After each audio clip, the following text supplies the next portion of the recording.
Mi nombre no importa. Lo que importa es que durante 8 años fui parte de la organización más poderosa del noroeste de México. Trabajé directamente para los mayos, y lo que voy a contar hoy nunca debería salir de mi boca, pero el peso de los secretos es más pesado que el miedo a las balas. La historia que todos conocen sobre Camilo Ochoa es mentira.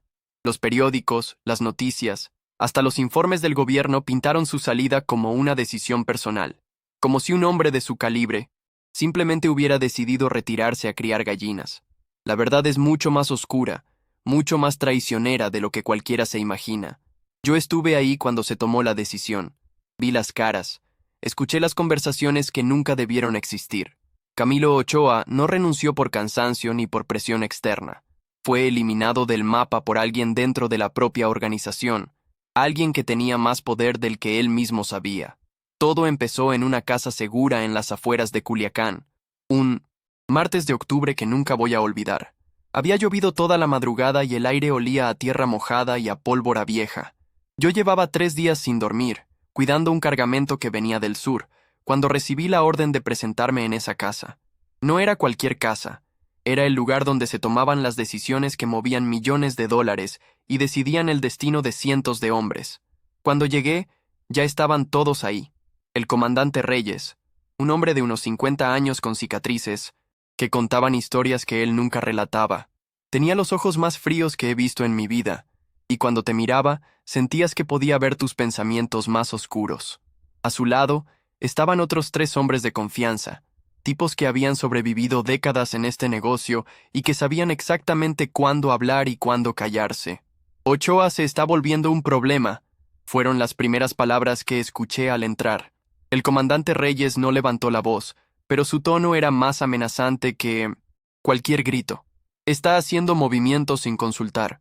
Cree que porque maneja la Plaza Sur puede tomar decisiones por encima de nosotros. Yo me quedé parado junto a la pared, tratando de no hacer ruido ni llamar la atención. Mi trabajo era escuchar y ejecutar, no opinar. Pero por dentro, me sorprendió lo que estaba oyendo. Camilo Ochoa era una leyenda en la organización. Había empezado desde abajo, igual que muchos de nosotros, pero tenía algo especial. Era inteligente, calculador, y tenía el respeto de la gente en la calle. Nunca pensé que alguien dentro de los mayos lo viera como una amenaza. El problema no es solo que tome decisiones solo, continuó Reyes, encendiendo un cigarro con manos que no temblaban jamás. El problema es que está construyendo su propia red de lealtades. Tiene gente que le obedece a él antes que a la organización. Eso no puede seguir. Uno de los otros hombres, al que solo conocíamos como el Flaco, asintió con la cabeza. Ya interceptamos algunas comunicaciones. Está moviendo dinero a cuentas que no están reportadas. Y hay rumores de que está en contacto con gente de Jalisco. Esas últimas palabras cayeron como una bomba en la habitación. Contacto con Jalisco significaba traición. Significaba que Ochoa podría estar preparando su propia independencia o, peor aún, un cambio de bando. En nuestro mundo, eso solo tenía una respuesta posible. ¿Qué tan seguros estamos de esa información?, preguntó Reyes, pero por la forma en que lo dijo, ya sabía la respuesta. Seguros, respondió el Flaco. Tengo fotos, grabaciones, transferencias bancarias, todo está documentado. El silencio que siguió fue ensordecedor. Yo podía escuchar mi propio corazón latiendo, y estoy seguro de que los demás también podían oírlo. Sabía que estaba presenciando algo histórico, algo que cambiaría el rumbo de toda la organización. Reyes se levantó de su silla y caminó hacia la ventana. Desde ahí se podía ver el valle, las montañas a lo lejos, y las luces de la ciudad que comenzaban a encenderse. Ochoa ha sido leal durante años, dijo finalmente, pero la lealtad tiene límites. Cuando un hombre se cree más grande que la organización que lo creó, se convierte en un cáncer. Se volteó hacia nosotros, y pude ver en sus ojos que la decisión ya estaba tomada. No lo vamos a matar. Eso sería demasiado obvio y traería problemas innecesarios. Lo vamos a hacer renunciar. Va a ser su propia decisión, pero nosotros vamos a crear las condiciones para que esa sea su única opción.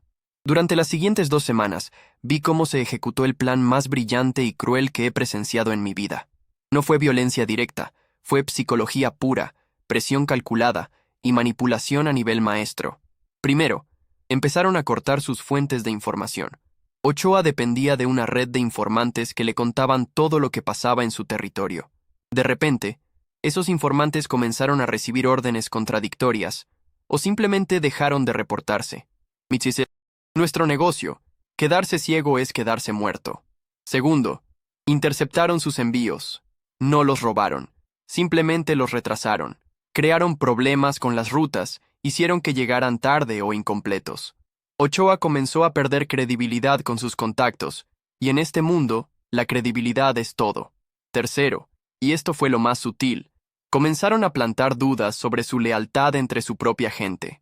Rumores cuidadosamente colocados, conversaciones accidentalmente escuchadas, documentos, perdidos, que llegaban a las manos equivocadas. En pocas semanas, algunos de sus hombres más cercanos empezaron a mirarle con desconfianza. Yo fui testigo de todo porque Reyes me asignó como uno de los operadores del plan. Mi trabajo era seguir a Ochoa, documentar sus movimientos y reportar cualquier cosa inusual. Durante esos días, vi cómo un hombre poderoso se iba desmoronando poco a poco, sin entender realmente qué estaba pasando. Recuerdo una noche, lo vi salir de una cantina en el centro de Culiacán. Normalmente, Ochoa caminaba con la confianza de alguien que controlaba el mundo. Esa noche, miraba por encima del hombro cada pocos pasos. Sus manos temblaban ligeramente cuando encendía los cigarros. Era un hombre que estaba sintiendo el peso de la paranoia, sin saber que esa paranoia había sido cuidadosamente construida. La gota que derramó el vaso fue cuando Reyes organizó una reunión accidental entre Ochoa y dos de sus lugartenientes más confiables. La reunión se suponía que era secreta, pero Reyes se aseguró de que llegaran a oídos de Ochoa rumores de que sus propios hombres estaban planeando traicionarlo. Cuando Ochoa llegó a esa reunión, ya no era el mismo hombre de antes. Estaba paranoico, desconfiado, y cometió el error fatal de acusar directamente a sus lugartenientes de traición. Ellos, confundidos y ofendidos, respondieron con la misma agresividad. En menos de una hora, la reunión se había convertido en una pelea a gritos que terminó con Ochoa amenazando de muerte a dos hombres que habían sido leales a él durante años. Esos dos lugartenientes salieron de esa reunión directamente a buscar a Reyes. Le contaron todo lo que había pasado, y él, fingiendo sorpresa y preocupación, les aseguró que la organización no podía permitir que un líder perdiera el control de esa manera. La trampa estaba completa. Al día siguiente, Reyes convocó a una reunión general. Era algo que no pasaba muy seguido, y cuando ocurría, todos sabíamos que se iban a tomar decisiones importantes. La reunión fue en un rancho a las afueras de la ciudad, un lugar que habíamos usado antes para discutir temas sensibles. Cuando Ochoa llegó, pude ver en su cara que sabía que algo estaba mal, pero ya era demasiado tarde para hacer algo al respecto. Estaba rodeado de hombres que, sin saberlo, habían sido manipulados para verlo como una amenaza. Reyes fue directo al grano. Camilo, hemos recibido información preocupante sobre tu comportamiento reciente. Hay reportes de contactos no autorizados, movimientos financieros sin transparencia y pérdida de control sobre tu personal. Ochoa trató de defenderse, pero cada palabra que decía sonaba como una confirmación de culpabilidad. Sus explicaciones sonaban a excusas, sus negaciones parecían mentiras. Reyes había construido un caso tan sólido en las mentes de todos los presentes que la realidad ya no importaba. No te estamos acusando de traición, continuó Reyes con una voz que sonaba casi compasiva, pero es claro que estás pasando por un momento difícil. Tal vez necesitas tiempo para recomponer tu situación personal. La palabra recomponer era un eufemismo que todos entendimos perfectamente. Era una invitación a renunciar disfrazada de consejo amistoso. Ochoa miró alrededor de la habitación, buscando apoyo en caras que habían sido sus aliadas durante años, pero no encontró nada. Algunos evitaron su mirada, otros lo miraron con desconfianza abierta. En ese momento, creo que finalmente entendió lo que había pasado. Entiendo, fue todo lo que dijo. Su voz sonaba cansada, derrotada. Necesito tiempo para pensar. Por supuesto, respondió Reyes. Tómate todo el tiempo que necesites, pero mientras tanto, creo que sería mejor que te alejaras de las operaciones activas, por tu propio bien. Esa fue la última vez que vi a Camilo Ochoa en una reunión de la organización. Una semana después, circuló la noticia de que había decidido retirarse por razones personales. Los periódicos lo reportaron como si hubiera sido su decisión, como si simplemente hubiera decidido cambiar de vida. La verdad es que Ochoa nunca tuvo opción. Reyes había construido una prisión invisible alrededor de él, hecha de desconfianza, paranoia y aislamiento. Su renuncia fue la única salida que le quedaba para seguir vivo. Pero la historia no terminó ahí. 2 meses después de la salida de Ochoa, me enteré de algo que me heló la sangre. Uno de los informantes que había trabajado directamente en el plan me confesó, después de varias cervezas, que las pruebas de los contactos de Ochoa con Jalisco habían sido falsificadas. Las fotos habían sido tomadas fuera de contexto, las grabaciones habían sido editadas, y las transferencias bancarias habían sido manipuladas para parecer sospechosas cuando en realidad eran operaciones legítimas de la organización. Todo había sido un montaje perfectamente orquestado por Reyes para eliminar a alguien que veía como una amenaza futura. Ochoa nunca traicionó a los mayos. Su único crimen fue ser demasiado bueno en su trabajo, demasiado respetado por su gente y demasiado independiente para el gusto de Reyes. Esa revelación me cambió para siempre. Me di cuenta de que en este mundo, la lealtad no te protege de nada si alguien con más poder decide que eres un obstáculo. Me di cuenta de que cualquier día, cualquiera de nosotros podía despertar siendo el próximo Ochoa. Durante los siguientes meses, vi cómo Reyes consolidó su poder.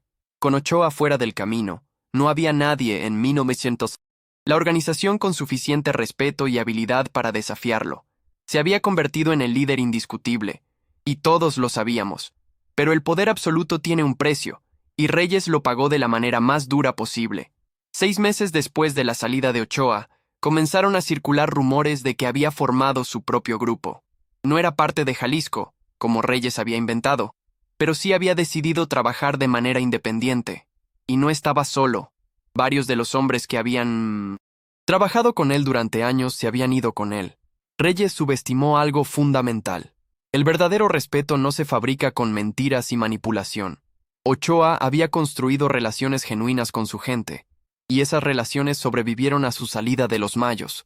Los primeros enfrentamientos empezaron como escaramuzas menores, cargamentos interceptados, rutas disputadas, territorios en conflicto, pero rápidamente escalaron a algo mucho más serio. Ochoa conocía todas las operaciones de los mayos, porque había sido parte de ellas durante años. Conocía las rutas, los contactos, las debilidades, y usó ese conocimiento de manera implacable. En menos de un año, los mayos perdieron 3 territorios importantes y varios de sus contactos más valiosos. Reyes, que había creído que eliminar a Ochoa sería la solución a todos sus problemas, se dio cuenta de que había creado el enemigo más peligroso posible, alguien con conocimiento interno, recursos propios y una motivación personal para destruirlo. La guerra que siguió fue brutal. Yo participé en varios operativos, y puedo decir que nunca había visto tanta violencia concentrada en tan poco tiempo. Ambos lados luchaban con una ferocidad que iba más allá de lo profesional. Era personal. Reyes se volvió paranoico, exactamente igual que había hecho con Ochoa. Comenzó a ver traición en todas partes, a desconfiar de sus propios hombres, a tomar decisiones erráticas basadas en el miedo más que en la estrategia. El final llegó de la manera más inesperada. No fue en un enfrentamiento directo ni en una emboscada espectacular. Reyes fue encontrado muerto en su propia casa, aparentemente víctima de un infarto. Los médicos confirmaron que había sido muerte natural, pero todos sabíamos la verdad. El estrés, la paranoia, el peso de haber traicionado a uno de sus propios hombres y la guerra constante habían acabado con él. Ochoa había ganado sin disparar una sola bala. Después de la muerte de Reyes, las cosas cambiaron rápidamente. La organización se fragmentó. Algunos se fueron con Ochoa, otros trataron de mantener lo que quedaba de los mayos, y muchos simplemente desaparecieron. Yo fui uno de los que decidieron desaparecer. Han pasado 5 años desde entonces, y finalmente me siento seguro de contar esta historia. Ochoa sigue vivo, por lo que sé, manejando sus propias operaciones desde algún lugar que prefiero no conocer. Los mayos, como organización, ya no existen de la manera que los conocí. La lección que aprendí de todo esto es simple pero terrible. En el mundo del narcotráfico, la lealtad es un lujo que pocos pueden permitirse. El poder corrompe no solo a quien lo tiene, sino a todo lo que toca. Y al final, todos terminamos traicionando o siendo traicionados. Camilo Ochoa no era un santo, pero tampoco era el traidor que Reyes pintó.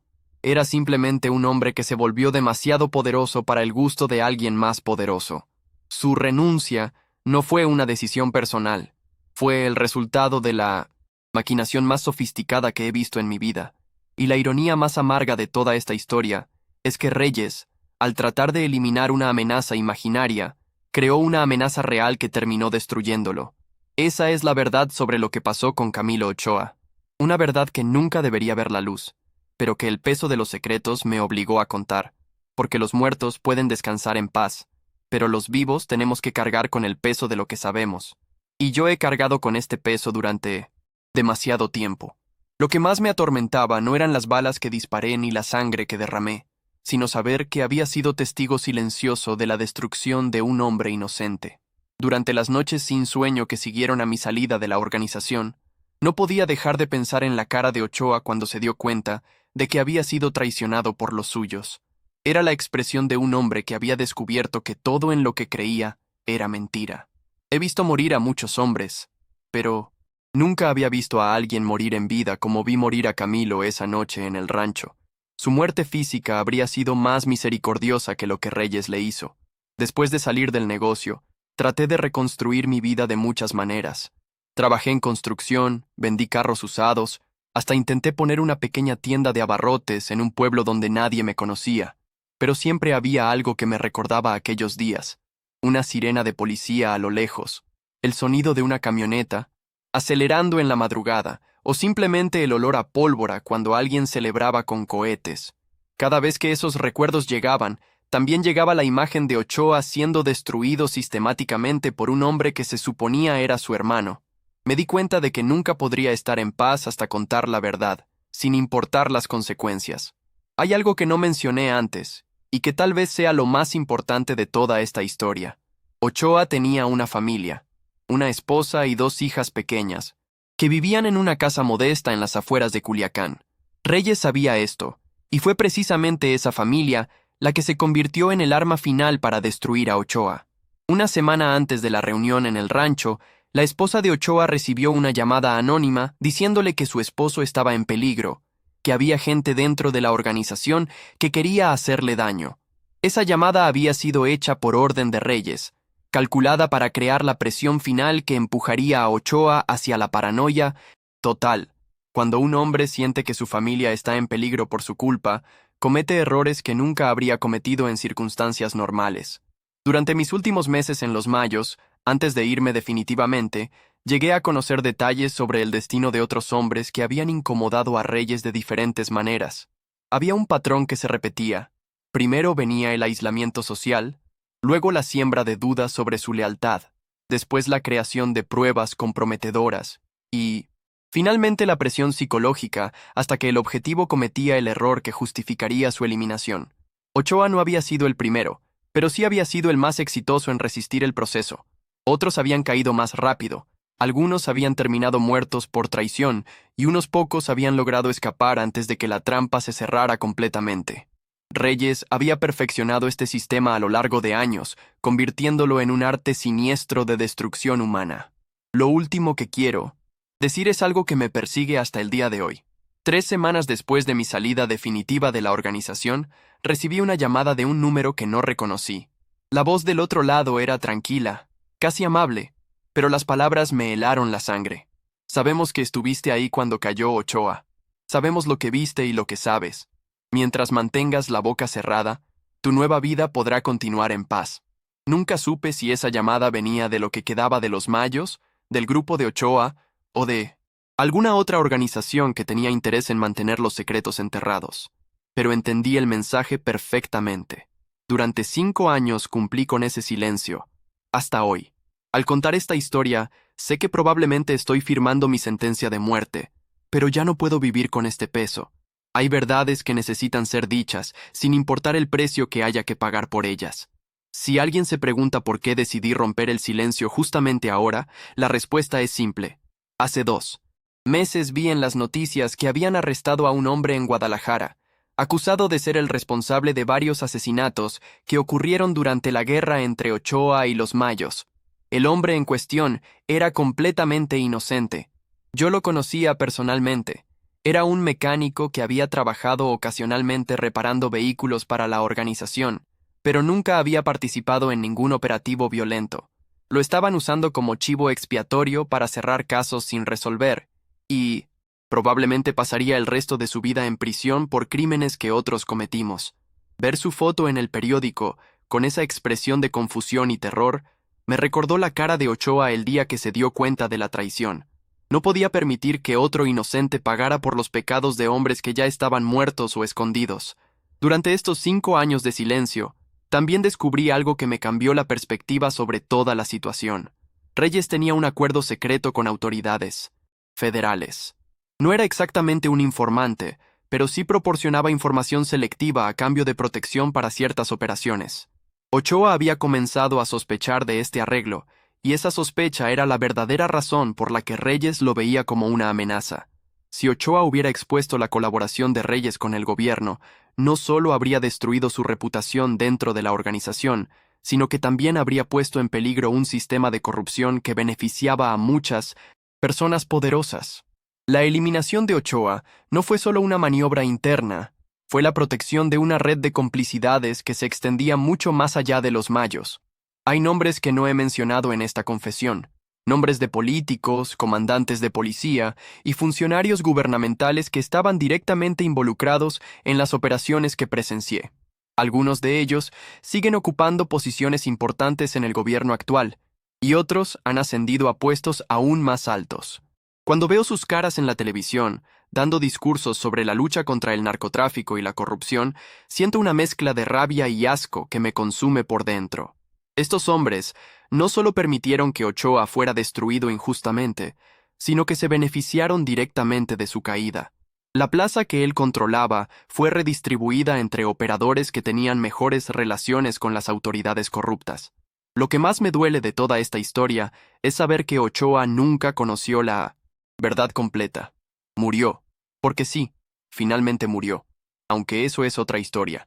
Creyendo que había cometido errores que justificaron su caída. Nunca supo que había sido víctima de una conspiración que involucraba no solo a Reyes, sino a una red completa de intereses políticos y económicos. En sus últimos años, según me contaron personas que lo conocieron después de salir de los Mayos, Ochoa se había vuelto un hombre atormentado por la culpa, convencido de que sus propios errores habían causado la muerte de varios de sus hombres durante la guerra que siguió a su salida. La verdad es que él fue tan víctima como cualquier otro, pero nunca tuvo la oportunidad de saberlo. Sé que al contar esta historia, estoy exponiendo no solo mi propia vida, sino también la de personas que todavía están vivas y que podrían ser identificadas a través de los detalles que he revelado. Algunos podrían pensar que soy un cobarde por haber esperado tanto tiempo, o que soy un traidor por romper el código de silencio que gobierna nuestro mundo. Pero la verdad es que ya no puedo distinguir entre lealtad y complicidad, entre honor y miedo. Lo único que sé con certeza es que Camilo Ochoa merecía algo mejor que ser recordado como un traidor, y que las personas inocentes que siguen pagando por nuestros crímenes merecen que alguien diga la verdad, aunque esa verdad llegue demasiado tarde para cambiar el pasado. Antes de terminar esta confesión, necesito aclarar algo que probablemente muchos se estarán preguntando. ¿Por qué yo? ¿Por qué fui elegido para presenciar y participar en la destrucción de Ochoa? La respuesta es más simple y más terrible de lo que podría imaginarse. Reyes me eligió precisamente porque era insignificante dentro de la jerarquía de la organización. Era lo suficientemente competente para ejecutar órdenes complejas, pero no lo suficientemente importante para ser considerado una amenaza futura. Era, en esencia, el testigo perfecto, alguien que vería todo, entendería las implicaciones, pero que nunca sería tomado en serio si decidía hablar. Reyes calculó que mi propio miedo y mi posición vulnerable me mantendrían callado para siempre. Y durante 5 años, tuvo razón. Pero lo que no calculó fue que el peso de la culpa puede ser más fuerte que el miedo a la muerte, y que llega un momento en que guardar silencio se vuelve más doloroso que enfrentar las consecuencias de decir la verdad. La última vez que vi a Ochoa vivo fue aproximadamente 2 años después de su salida de los Mayos. Fue un encuentro accidental en un mercado de una ciudad pequeña, a varias horas de Culiacán. Él estaba comprando medicinas en una farmacia, y yo había ido al mismo pueblo para visitar a un familiar lejano. Cuando nuestras miradas se cruzaron, ambos nos quedamos inmóviles por unos segundos que parecieron eternos. En sus ojos ya no había la confianza y la determinación que recordaba de los viejos tiempos. Había algo quebrado en él, algo que me recordaba a los perros callejeros, que han sido maltratados demasiadas veces. Me acerqué y simplemente le dije: «Don Camilo, espero que esté bien». Él asintió con la cabeza, me puso una mano en el hombro y respondió: «Cuídate, mijo. Este mundo no perdona a nadie». Fueron las últimas palabras que intercambiamos, pero en esos pocos segundos pude ver que él sabía, de alguna manera intuía, que yo había estado presente cuando se decidió su destino. No me culpó, no me amenazó, simplemente me deseó que tuviera cuidado. Esa generosidad, viniendo de un hombre que había perdido todo por una traición que él no entendía completamente, fue lo que finalmente quebró mi silencio. Esta confesión llegará a muchas personas, y sé que cada una la interpretará de manera diferente. Algunos dirán que soy un soplón que merece morir por romper el código de silencio. Otros pensarán que soy un cobarde que esperó demasiado tiempo para hacer lo correcto. Y habrá quienes simplemente no me crean, pensando que esta es otra historia inventada para ganar atención o dinero. A todos ellos les digo: no me importa lo que piensen de mí. Lo único que me importa es que alguien, en algún lugar, entienda que Camilo Ochoa no era el hombre que dijeron que era, y que su caída fue el resultado de la ambición y la traición, no de sus propios errores. Si estas palabras logran limpiar aunque sea un poco su memoria, entonces las balas que probablemente vengan hacia mí habrán valido la pena, porque en este mundo de mentiras, traiciones y sangre, a veces lo único que nos queda es la posibilidad de decir la verdad, aunque esa verdad llegue cuando ya es demasiado tarde para cambiar nada.